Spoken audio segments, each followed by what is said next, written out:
Welcome to Stand-Up Comedy Sex Ed. It's where you can get questions answered like, how long does it take the average man to orgasm? and How long does it take the average woman to orgasm? and also, why is it so hot in here? audiences agree it's brilliantly funny. Raylene makes sex ed fun.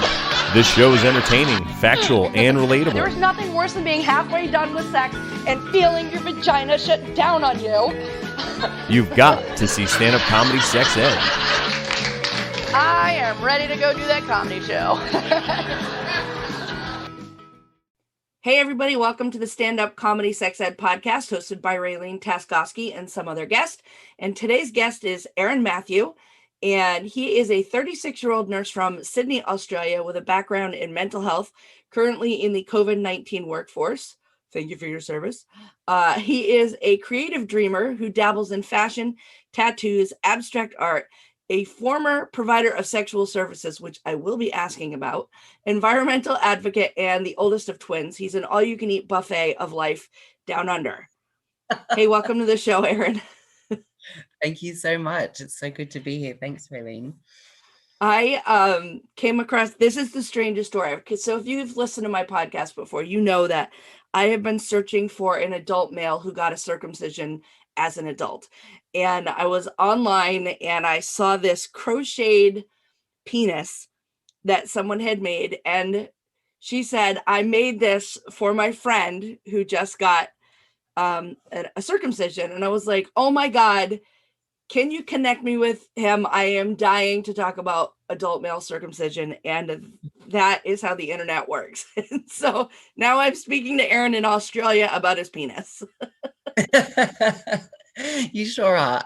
And just to clarify, we're not talking about the crocheted penis, which I'm holding right now. It's so cute. It's so cute. But we'll talk. We can have. I'm happily going to talk about my own penis as well. It is so funny, but it's like literally I've been putting it out there for a while. It's like, because I don't have any sons. I only have daughters. When my oldest daughter was born, we were in the hospital and somebody came in and said, do you want your son circumcised? And I said, probably when I have one, but I had a daughter, so don't touch her. and then as I get older and there's the female circumcision that happens in some weird states that I don't think anybody is pro that. And then there's the Chinese, was it Chinese or Japanese lotus feet that they used to do? You know what that is? When they used to do the foot binding. And then I thought, I do. And we finally stopped doing that. And then I'm like, why are we still doing what is essentially a religious ceremony on a penis that is a Jewish and Muslim-based ceremony on everybody else? And 33% of males, and that's actually not, I thought it was a lot more, but only 33% of males are circumcised, mostly in the US, Middle East, and South Korea.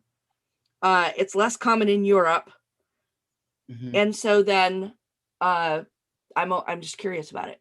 So tell me about your experience with your penis. Yeah. It's interesting that you're surprised how few it is. I think in the United States, it really is a much larger number. And I'm with you. I don't really understand the background, how it became so popular there. Because in Australia, it's never been that big. But I was born with a whole penis, like everyone is. Well, I guess there's probably some exceptions. And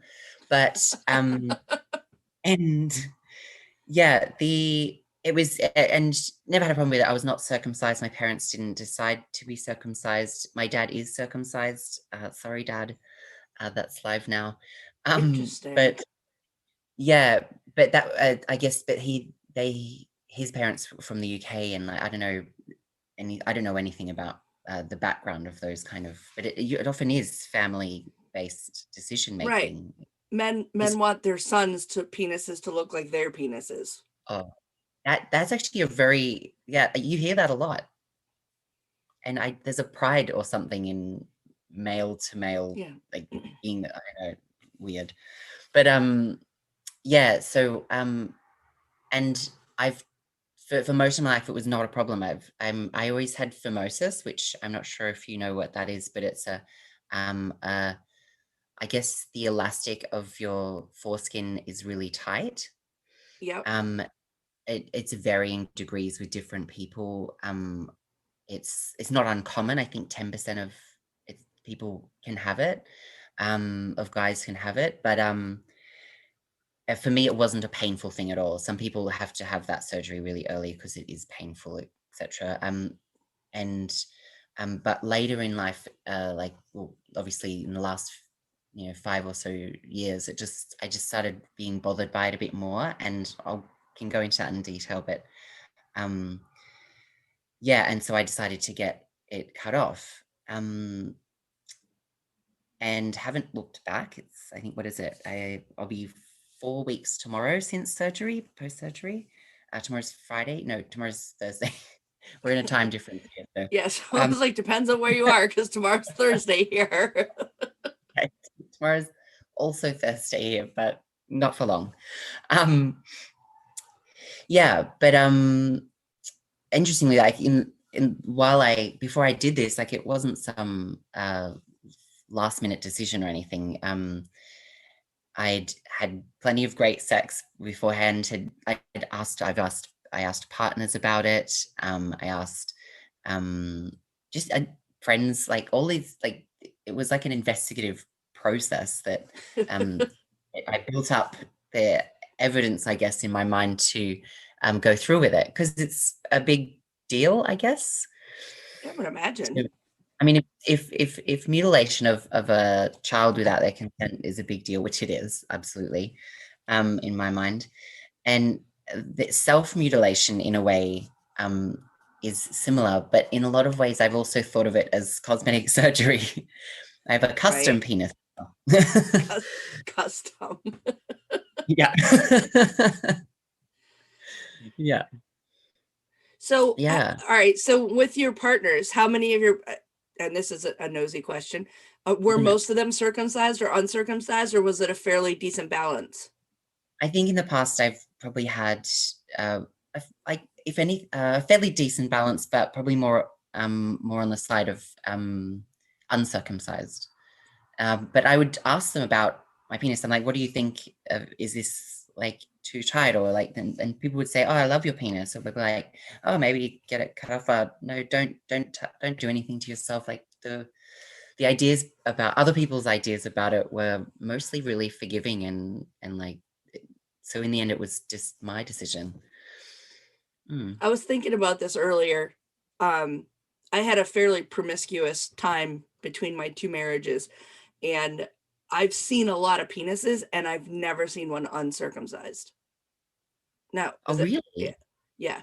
I've never seen one. Wow. I've seen them like in pictures, but I've never actually come across one. I think I would be. And so that's when that's part of the whole thing. And then my grandsons, they're all circumcised. And I said to my daughter, I'm like, well, why'd you do that? Because, and it was the same thing. My What did she son-in-law say? just wants his kids' penises to look like his penis. That sounds so weird to me. I mean, I get it, but I also don't get it. Right. Because how often are you going to see it after diapers? So true. So true. And at some point, the kid is deliberately going to avoid letting you see it. Right. I don't know. So it's only been 4 weeks. So you haven't had a chance to test drive this thing yet. No. I'm supposed to wait 5 weeks. So one more week. I haven't. So I'm being allowed to no sex, no intercourse, no playing around, no masturbation. That would be torture. The stitches, I think, and just like the skin is healing in that area. But to be honest, the stitches are dissolvable, so they kind of came out one by one. I don't know, it must have been like 26 stitches around the head, and then like 3 up the back of the head where the frenulum would have previously been attached. And or I think a lot of people call them banjo strings and things like that. But isn't it folklore, but Yeah, and they dissolved over time, and the last stitch actually came out. A lot of them came out very quickly, but the last stitch actually came out maybe, I know, 5 days ago. Yeah, and that's it. So So now it looks. has it been difficult not getting erections? Oh my God, so difficult and so much unexpectedly so much harder. No, that's the wrong choice of words. So much more problematic, actually, at the beginning. It's really funny because I remember a friend saying, "Oh, you have to masturbate as much as you can before you go in, otherwise you won't, because you won't be able to do it for so long." And I'm like, okay, I did it a little, but I'm like enough, like every day, but it didn't make it less. It didn't make me have fewer erections. It just it didn't help at all. Right. Yeah. No, because the more you do it, the more you want to do it. Yeah, I guess in some ways that's the case, but I think in a lot of ways also, having surgery in that area, your body wants to is more sensitive, more. Right. It's like hovering, so I know it listens to its own messages more for that area. Does that make sense? Yes. Because I would wake up, erections were painful, like really painful, not just because of the it wasn't even the stitches in the early days, because I had a bandage around the top, and it's a hard bandage. Like it's a bandage that's been glued to my skin where the stitches are, and like completely soaked in antiseptic and wrapped around. So it's like just glued, and even the bottom part, just to be a little graphic, was dark with dried blood. Because that's where most of the skin removal stitches, etc. were. But that was like a tourniquet. I woke up day one, and like I didn't sleep for more than 5 hours for the first few days at a time, because I would wake up with an erection and it would be painful. That would be waking me up. Right. It wasn't easy. I can identify with that to a degree, because once I got a cut on my eye, and every time I would go to sleep and my eyes would start moving, that little flap of skin would start to scrape and I would wake up in pain. Right. And so I would imagine the same. And, with involuntary movements of the body, like if somebody flipped the light on real quick, my pupil would go swoop, and I would feel that piece of skin drag, and it was incredibly painful. So I can imagine that the same thing would happen when the blood would start to flow and the penis would start to get erect, and all that stuff would wake you right up. Yeah, exactly. And it's funny when you like talk about blood flow. One of the reasons I got circumcised was because of the tight foreskin. For uncircumcised guys, sex generally involves movement of the foreskin back and forth during the process, like the friction, like it will happen without even trying. But mine was tight, too tight to really be pulled back over the head. So if it did get pulled back, and I could manage it, like it was kind of painful, but it didn't cause me any great trauma. Sometimes it would get stuck, and like literally that was painful. Like the blood would fill the head, and it was like too tight to unfill. Like a one-way valve. Yeah. Yeah. So it's not a big deal, because I would rarely do that. I kind of had to do it myself deliberately. But boys and their penises, they'll explore. In this case, literally choking the chicken. Yeah, this was an actual tourniquet. The restriction of the tightness of the skin was gone, but there was an actual tourniquet there, and it was not nice. But, so was the surgery painful? Sorry, go ahead. No, that's right. We'll start one thing at a time. Yeah, the surgery was not painful. I know I looked up, I literally watched surgery of this kind online on YouTube before, like more than a year ago. But it was not painful. I had a general anesthetic and a nerve block as well, in fact, so they were quite thorough. I felt it when I woke up. I think would have been a couple of hours later. That's not how long the surgery is, but that's how long I was out. Yeah, they said it's only and like 20 minutes. it's really quick. I don't even know, actually. I have never actually looked up how long I was in there, but I went in around 8 o'clock in the morning, and I went home from the hospital. I was home from the hospital by 3. I was quite high the whole day. Yeah. I would want to be. Yeah, yeah. But the funny thing is, even though I had those things, I could feel my whole body, like the tube that went down my throat. I could feel how sore my throat was. My body ached, and so I did have, like, they gave me morphine when I first woke up, and because I work at the hospital, all the nurses were gathered around. They're like, "Are you okay? What can I do for you?" But the pain, the surgery was not painful. The pain came later, but like it came in, it wasn't consistent for sure. It was worse when erections happened, which early on was like a couple of times a day. And I think mostly because I needed to pee. I'm not sure if a lot of people know that men get erections in their sleep because it will it cuts off the urethra. Mm-hmm. But it's not permanent. So people need to wake up to pee. But but the pain came and went. Like I feel like every day was different. I would, after the bandages came off, it was different. There would be days where I would be like, oh no, I need tight underwear to keep it from moving around. Not tight, but like with a pouch, some kind of space. Right, like a bikini. Yeah, well, yeah, exactly, like a bikini, but where my pants wouldn't be brushing on a moving object, or my moving object, the penis, wouldn't be brushing on them. But then there were other days where I'm like, no, I cannot wear underwear today. That is a horrifying idea. And it came and went. So I don't know. Yeah, I had a lot. Well, you actually answered some of my questions, which was, I mean, having it rub against things seems like it would be terribly uncomfortable. And since it's always had a little cap on it, is it super sensitive now? Yes. In a lot of ways. I think for the weirdest thing, it's almost like I have this background sensitivity, which I don't always notice, but as soon as I notice it, I can't unnotice it. Right. But it's not as persistent now. When it was really healing, and definitely when the stitches were still in there, I noticed it a lot more. And some days it was almost like arousing, but some days like not arousing. Like it was just, I guess the pain pleasure situation was a big mess for a while. Well, welcome to having a clitoris. Sometimes it's arousing and sometimes don't fucking touch it.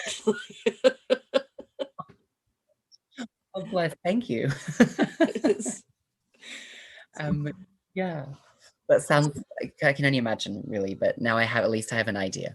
Thank you. Right. So this will be, I mean, so when do you plan on taking it for its first test drive? Do you have a partner in mind, or is it still just going to be hit or miss? Or are you just looking forward to masturbating again? I have thought, I've had suggestions from friends, and I've thought about it a bit. People were like, oh, you must have sex before you go in, and then have sex with the same person afterwards, and you can get that input. But I didn't end up doing that. But I am really looking forward, I think, to having sex with someone I've had sex with before. And I guess I don't have a partner at the moment, but I'll ask someone. You'll go back through your little black book. About my yeah. But speaking of taking it out for, and I mentioned that I've felt so like aroused so often over the last few weeks. I did actually masturbate with it ahead of time. It was the weirdest experience. I don't know if I haven't described it very thoroughly yet, but I would get aroused, and it was so intense because of everything that's going on, and there's actually more room for blood now. Well, I didn't know that would make it harder to not go through with it or whatever. But it did. I don't know. It's like, but I managed to masturbate without touching the stitches, without moving the stitches, without touching the head of the penis. And it was this disturbing, almost sadistic kind of pain pleasure thing again. And I haven't done it since. Sorry for that. I don't even know if that can be discussed. No, it's fine. How to discuss. It's fine. I'm telling you, when it comes to the clitoris, it's the same thing. Sometimes you can have orgasms that hurt and feel good at the same time. And you're just like, I don't want that one every time, but all right, that's what I got this time. Brilliant. Oh my God, that actually makes me feel like already like a little bit more safer about it, because it's still something wild in my head. I'm just curious how going forward it's feel different in your pants. It's going to feel different, obviously, when you have sex, since you no longer have the covering on it. I've always been curious about penises, obviously, because I don't have one. Like, how does it feel to be rubbing? I mean, it's always there. So it's always rubbing on something. It is always there. It definitely changes in size. Your sensitivity level is going to be insane, because anybody who has already had a foreskin removed, they're used to their penis tip rubbing on everything all of the time. And now yours is going to be like all brand new, soft, untouched. Yeah. And it's actually funny. A friend of mine did say, it's going to be so much more soft. Mine is more leathery. And I was like, don't say that word. Right. That doesn't sound like, it's a bit like skin, like external skin rather than internal skin. You're absolutely right. I think it's going to be much more sensitive. I don't think I wouldn't have described the foreskin rubbing against anything as really sensitive at all, even though the nerve endings were like so amazing, like during sex and things like that. Like, even though there's a different sensitivity, I think it is going to be a learning curve. It's going to be very different. Yeah, don't expect to last as long as you used to. Yeah. And apparently I've been told I'll need to use lubricant a lot more. Well, I think everybody should use lubricant every time. So that's just my personal opinion. Yeah. Keep it slippery, stupid. I like that. I really like that. Yeah, it's the KISS method of having sex. Keep it slippery, stupid. I really like that. I can't believe it. I don't know. I've probably heard that before, but it's brilliant. Probably. Okay, so I am curious about this former provider of sexual services, Aaron. Tell me what this means. I wanted to keep it non-political or whatever. I don't know. I worked in a brothel for a month, and then as an escort for a year, 2 years actually. Really? Several years ago, yeah. You're just checking 2 boxes at once for me. This is also on my list of things I want to talk about. Well, nobody ever complained about my foreskin. So I don't even think they can talk about them in relation to each other, but yeah. That's amazing. So you were actually so when you say escort, do you mean sex worker? Yes, yeah. So absolutely sex worker. And I think people have this idea that escorts don't have sex. I'd say they like probably 95% of the time have sex because it's almost like there's an expectation that a sexual need has to be met. And if you don't, if you're not offering it, or at least teasing the offer of it, then you're not doing your job. Like that's what they hire you for, I guess. But I use escort to separate from either brothel work or street work, I guess. Just helps because it's like an online self-run kind of thing. Right. Also, are brothels legal there? That's a really good question. I think so. There was 2 male brothels in Sydney, and but there's several female ones, and I know there's heaps of sex on premises venues, which I know that people work out of and things like that, but not legally. So I feel like I'm going to say no, but sex work isn't illegal either.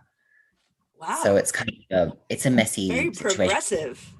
And there's lots of support for sex workers, like sexual health clinics, and specifically for them, people whose job is to go around to all the brothels and check in with everyone, all the workers, to see that they're, if they need anything or what they're looking after themselves and things like that. And that they're voluntarily there. Yeah. Oh, absolutely. Yeah, I mean, that's like, I didn't see that stuff happening, but I know it happens, so it's sad. But yeah. well, because it's not legal here, it's all pretty much not voluntarily there. Well, actually, I don't know that. I don't know that. I think I just make those assumptions, but I'm certain. State to state, would it be state to state, or no, federally? I've seen Louis Theroux explore the brothels of, I don't know, where it must have been Nevada, I think it was. Very good show. But it was, it's so weird that something can be illegal and yet so prevalent and easy to find. No, you mean like drugs? Yeah, exactly like drugs. Right. It's illegal, but all you gotta do is look to the right. Yeah. Yeah. So what was it like? First of all, does it pay well? Is it yes, does it pay well? I think you have to be either lucky or work really hard for it to pay well.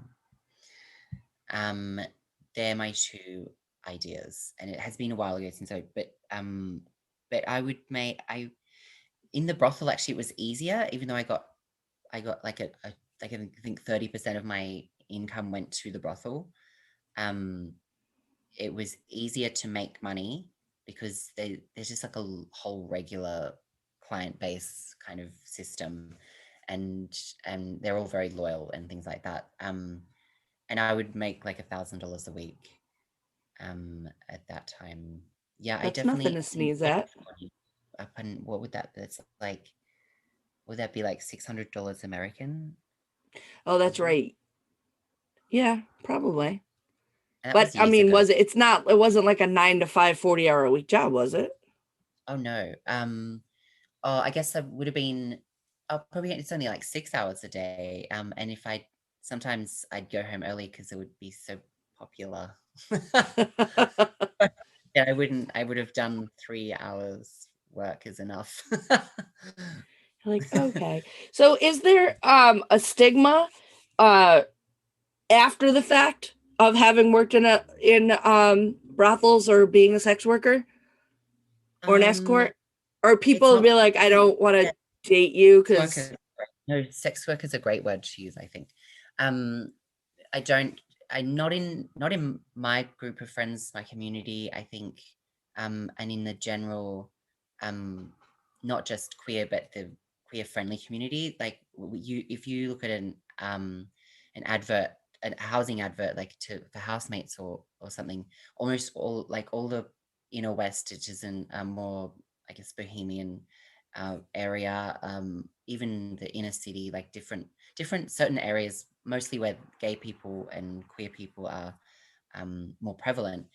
They literally say sex worker friendly in their adverts. Like it's not S/W, but everybody knows what that means. Yeah, right. Like they're it's not social worker, that's for sure. Well, it is some sort of social work. Yeah, but it's absolutely it's a known industry that it is getting stigmatized, and it's been getting better over the last few years. It's really, really good, actually. Even though I know a lot of the brothels have closed, I don't know what happened to them, but yeah. That's so interesting. I don't know why. I don't know. I think I probably have the same thoughts everybody else has. I'm just more vocal about them. Like, yeah. Good. Well, you when you're vocal about it, it helps other people who would like to be more vocal. Yeah, I think that's why people listen to my podcast and they're just like, well, what is she gonna ask this time? That's interesting. How did you get into sex work? Did somebody just I had a sex worker move in with me, and they told me after they moved in, and we talked about it, but it was something that kind of, I was like, I you know, when you have those fantasies in your mind of like, oh, I could imagine if I was doing that or that, and I just, they gave me the confidence to try it. Yeah, that's, I mean, doesn't everybody have those thoughts? They do. I think I'd be very surprised if like maybe half the people had wondered what it would be like to be a high-flying escort slash, I don't know what are the high-flying ones called? That's Yeah. routinely, that's in my spank bank right there, is occasionally. Yeah. or for females, the flick file. Oh, the flick file. Oh, I like that. I really like yeah, that. I made that up one time. All right, so That's let's nice. begin my nosy questions. Yeah. How old were you when you had your sexual debut? And by that, I mean, when did you have sex on purpose for the first time? I was a bit of a late bloomer and I was 19. Oh, wow. That is pretty late. Yeah. And then you're just like, all right, well, I'm good at this. Gonna go get paid for it. I think it was a good 15 years between those two. You don't even look old enough to be 15 years older than 19. Well, as you introduced me, I'm 36, nearly 37. Oh, yeah, that's right. I did say that. Yeah. It was funny. I was talking to somebody last night and he congratulated me on my post about being, yesterday was my 25th wedding anniversary. And then I was, the subject of how old I am came up and he goes, I really thought you were in your late 30s. And I'm like, and married for 25 years? He goes, yeah, I guess that math doesn't work. And I was like, okay, cool. Yeah. When did you have your first orgasm?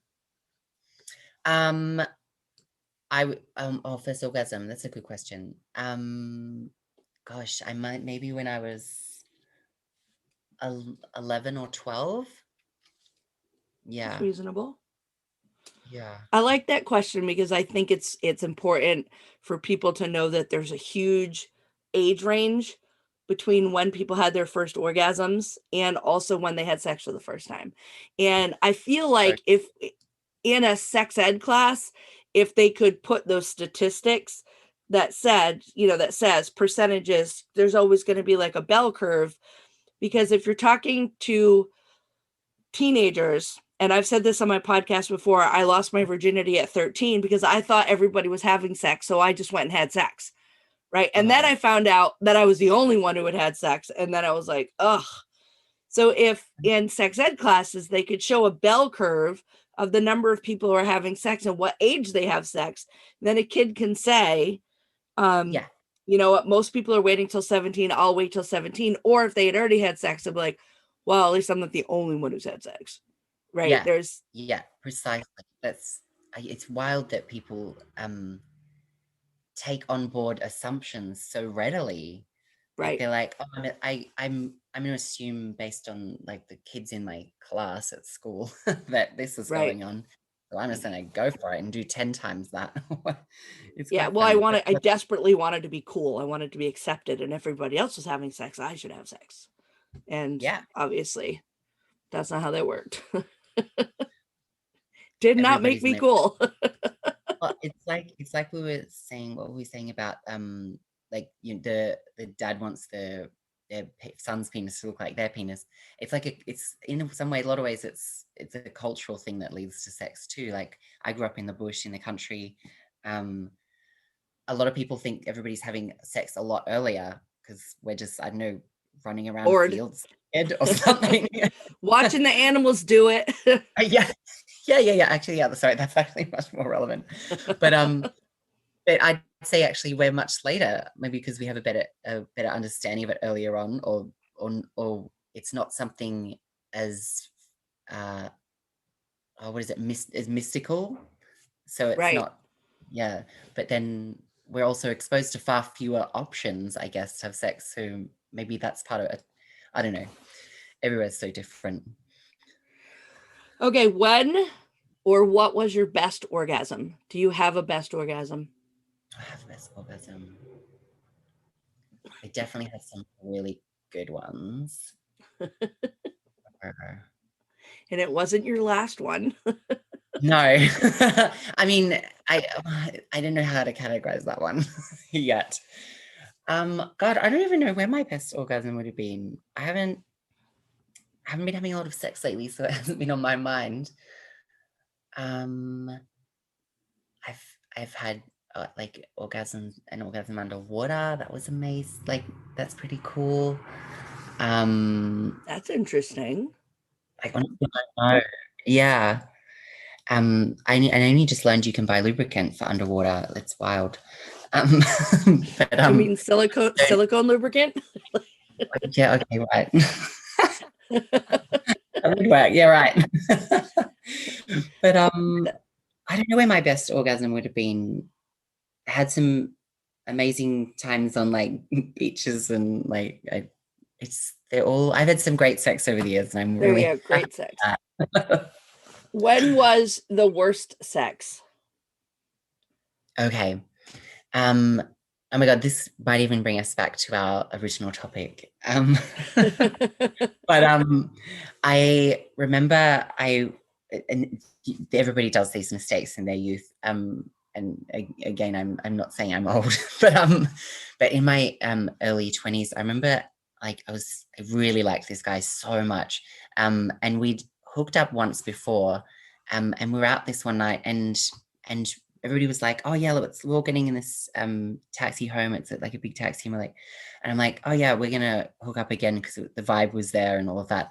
But then he's like, "Oh no, I'm getting out now. I'm getting dropped off at my parents," and I'm like, "You can't come in." And I'm like, "Oh, what do I do now? I don't even know where I am." And not in a dangerous way. I was in like my home, like a town I know really well. But so I just went home with someone else in the car. Why? Stupid, weird decision. But I went and we slept together, and I remember like discovering that he had a foreskin, and I've described it many times to friends with great amusement. A foreskin like a wizard's sleeve. It was quite long. And it weirded me out so much. I feel I apologize to him from 15 years in the future, but it bothered me and I didn't know what to do with it. I didn't even like touching it. And so I avoided touching it. So I just had this weird non-sexual sex that I didn't know what was going on. And then I crashed. And the next morning I remember waking up really early and he was out of it. And I can hear someone in the bedroom and I'm like, oh my God, hide under the blankets. And his mum came in and was like, I could hear her picking up clothes. And I was like, I can't believe his mum is here. And she's like, what are these? What is this? And I'm like, just don't say anything. Don't say it. You're asleep. And then after she left, I woke him up and I was like, your mum was in here, like just in the room. I think she took my socks. She washed my socks, put them on the line. And she never appeared again because he went and told her that I was here, and I was horrible again because she didn't want to see me. And I was like, I'm just gonna go. What? Terrible. Socks. Yeah. Well, okay, the next one was going to be funny sex story, but I think we've also covered that one. With the wizard sleeve and the washed socks. I don't think that there's a better story. Oh dear, maybe I could do a funny escorting story. What could I do? I mean, without revealing any names, of course. I don't know their names. Actually, they're not even real. I'm like, I don't know them for sure. Oh my God, your podcast listeners, are they like, oh, I've got to look up this. Let them know that they've been exposed to the podcast.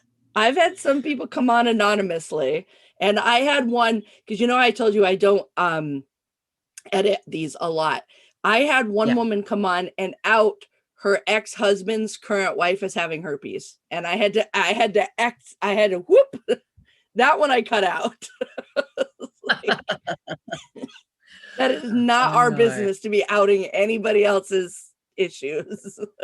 Actually, yeah, I think we'll leave that at that story. It was funny and disturbing. That is. Where's the craziest place you've ever had sex? The what? Sorry. Craziest place you've ever had sex? Yes, place. I've had sex at work. In the hospital? Without they won't know, they won't see this. Yes, at the hospital. I was gonna say, wait a minute, you were a sex worker, so it was your job to have sex at work. So God, I once had sex with a doctor who hired me while I was escorting and I was working at the hospital. did It he was know? quite well, he did once he answered the door. Yeah.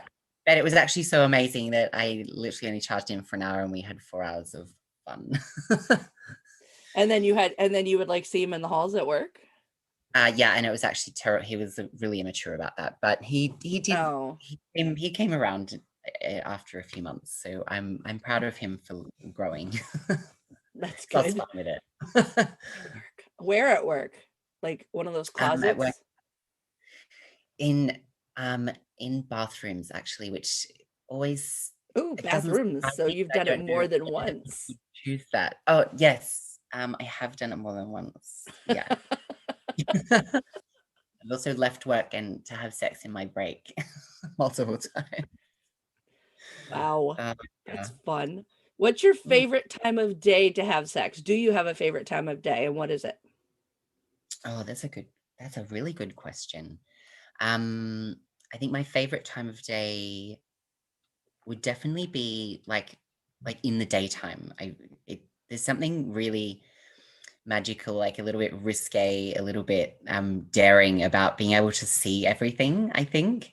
And it does excite me. And so and even more so in the afternoon when you're like, I don't know, I had sex at my parents' place with my boyfriend at the time and we didn't plan it. It just happened. We are having a nap and I just was like, no napping anymore. But it was amazing. And I do really like it during the day. I think it's much more exciting.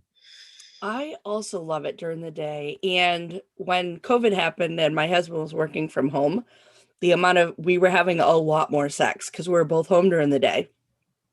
But then like Amazing. 2 weeks ago, he went back to work and as it just turned out, we didn't wind up having sex for like 2 weeks. And then when we did, I cried.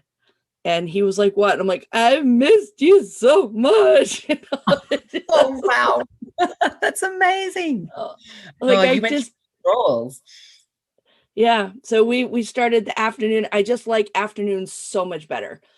I've never liked morning sex. I know some people I hate morning sex. And at night, we're tired and just time to be done. But in the afternoon, we're like, who wants to go have a nap? Yeah. Actually, and maybe that's it. It's a good energy balance. Yeah. So if you can actually get together. Right. So now I'm bummed because he's back to work 3-4 days a week now. So our sexcapades are up. Now we just have to look forward to retirement. 24/7. Well, and that was the thing when COVID hit and he was going to be home 24/7. I was like, this is never going to work. Like, I don't think I can stand having him around. And now it never bothered me. And now that he's back to work, during the day, I'm walking around. I'm like, I'm so bored. I'm so lonely. Yeah. I guess I have to talk to strangers on the internet about sex.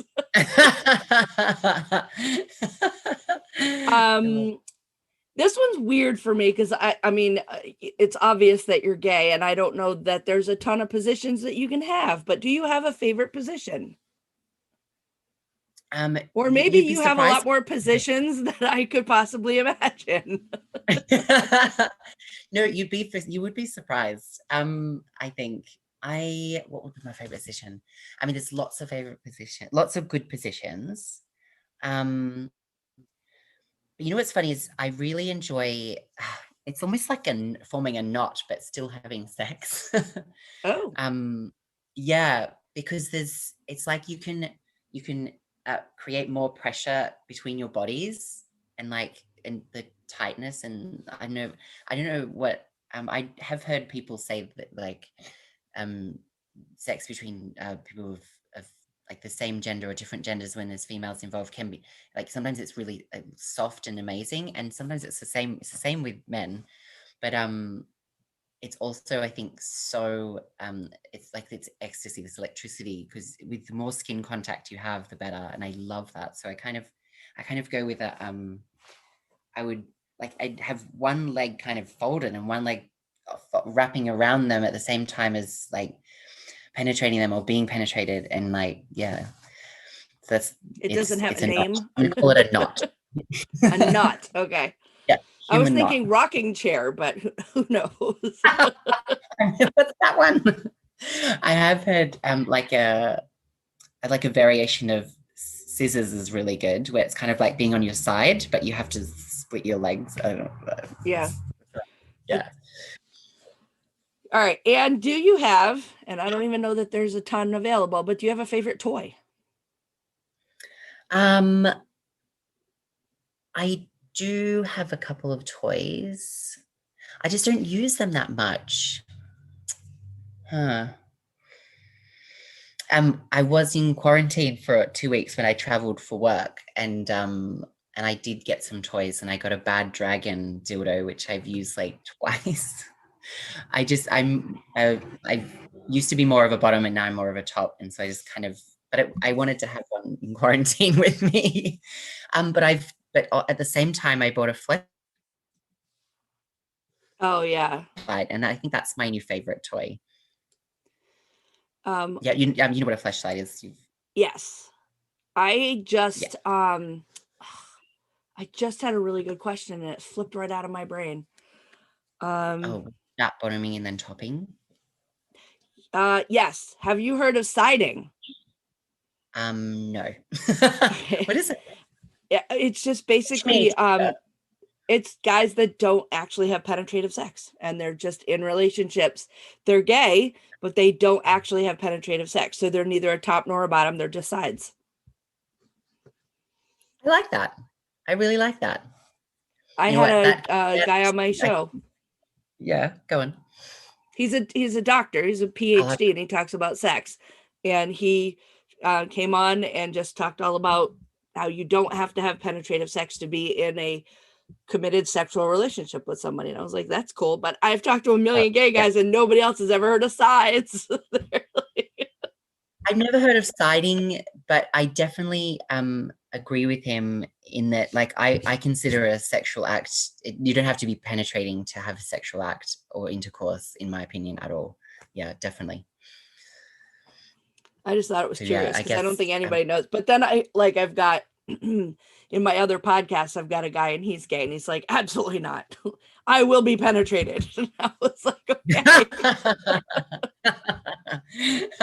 I think I understand that, but I think I'm like you when you said sometimes the clitoris does not want to be touched. Sometimes it does.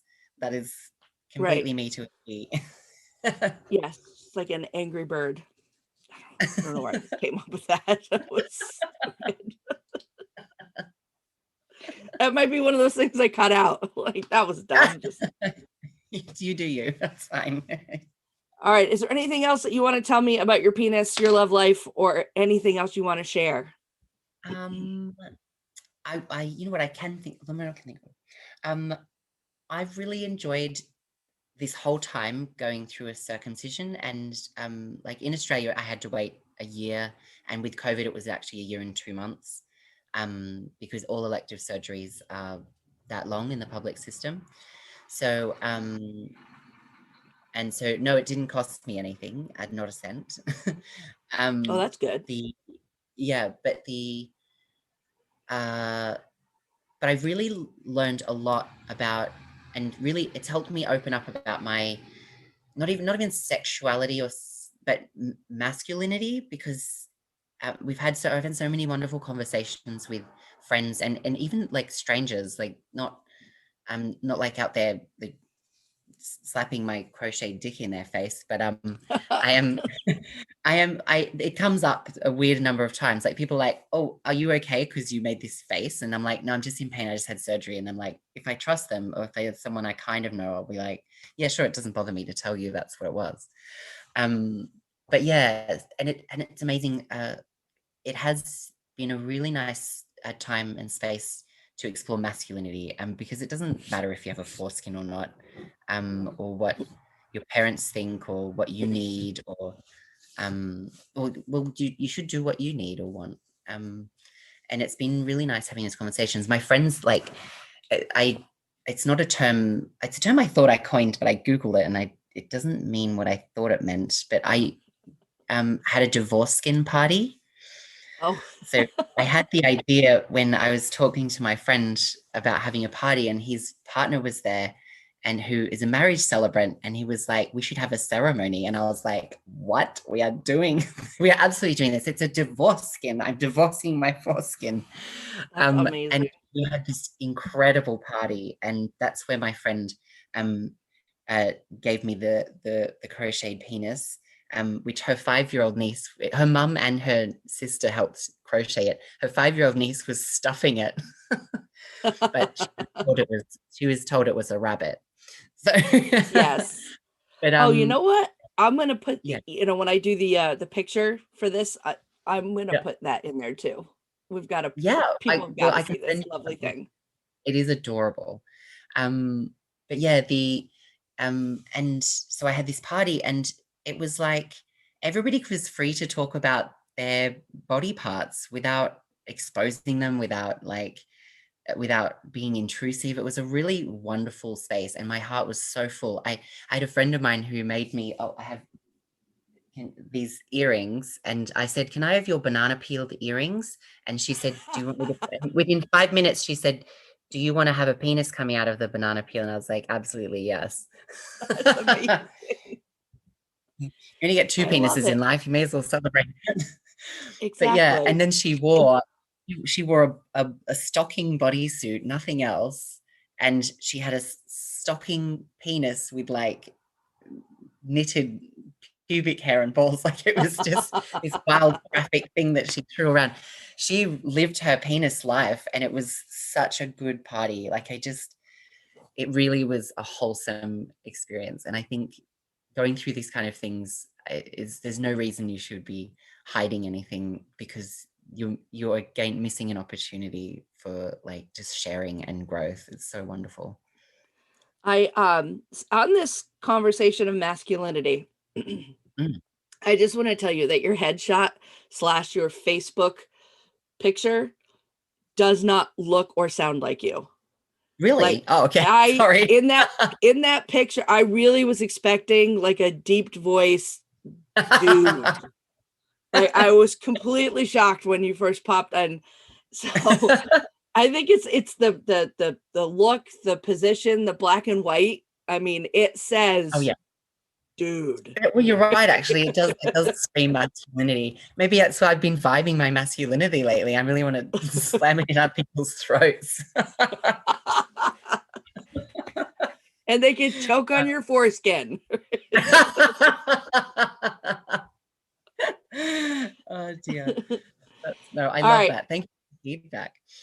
How can people find you? Do you want them to find you?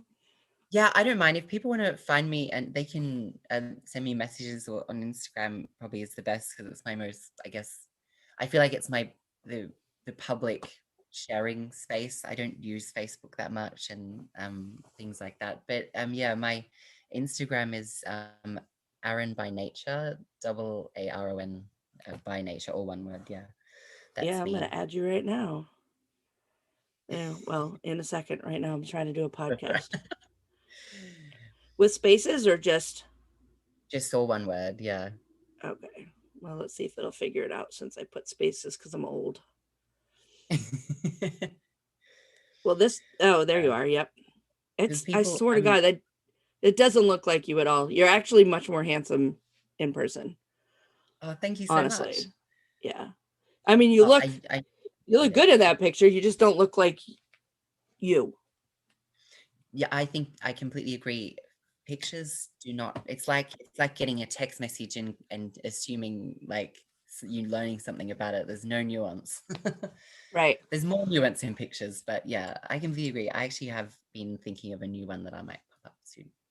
Well, now I'm excited. I want to go to Australia someday, and if I do, I will definitely be like, hey, Aaron, I'm here. Come have coffee. Please do. Yes, I would love that. So everybody, you can find me on Instagram at standupcomedysexed, standupcomedysexed.com. And I've got my Facebook group just for this podcast. So you can participate in polls, ask questions, and politely share an alternate point of view. Generally, let us know what you think of this episode and any other episodes. So search for Stand Up Comedy Sex Ed Podcast on Facebook.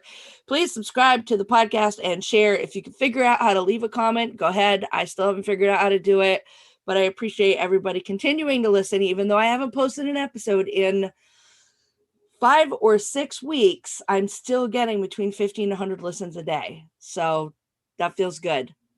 I'm excited about it. So Aaron, thank you so much for opening up about your penis and coming just randomly being like, this girl wants to talk about your penis. And you're like, okay, I'll be there. And staying up till 11 o'clock at night, your time to do it. Yes. Good night and good morning to you all. Thank you so much for having me, Raylene.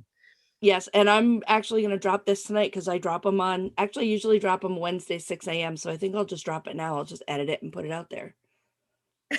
Brilliant. You're Wonderful. really lovely. Thank you so much for coming on my show. I appreciate it. Oh, I love what you're doing. I think it's wonderful. You seem to be doing it in a really healthy, like caring way, and I think respectful way as well, despite some opinions. It's fine. Right. But yeah, thank you so much. Keep doing it. Don't wait 5 or 6 weeks again. I will. I just got to find more people to work. I think what happened is a lot of people went back to work and now they're just not available to talk about sex anymore. Fair enough. All right. You go get something to eat. I'll talk to you later. All right. Good night. Bye, Aaron. And good morning. Thank you. Bye.